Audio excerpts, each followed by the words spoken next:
Vous arrivez avec un constat qui refroidit en fait. Vous dites les entreprises vont encore augmenter leurs investissements dans le numérique et le digital l'an prochain.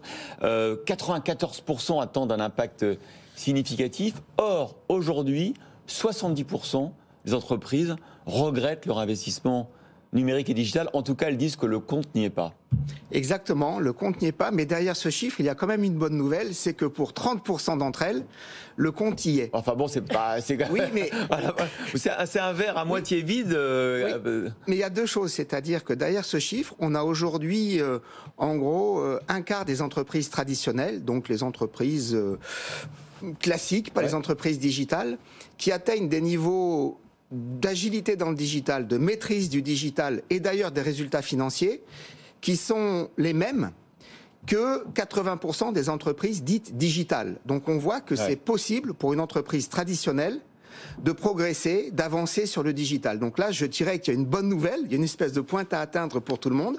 En revanche, c'est vrai, pour encore trop d'entreprises, on est dans le discours incantatoire, tout le monde veut devenir une tech company, tout le monde promet d'être le Amazon ou on disait le Facebook, maintenant c'est le Meta de son secteur.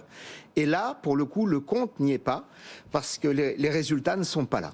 Mais il y a un problème en interne. Vous qui êtes consultant, qui arrivez de l'extérieur, vous dites une entreprise 1 sur 6 considère seulement avoir une culture de l'innovation, 1 sur 3 a une stratégie numérique claire. Donc en fait, quand on vient vous voir, on dit mettez-moi en place la révolution numérique, et puis derrière, ça ne suit pas en interne en fait.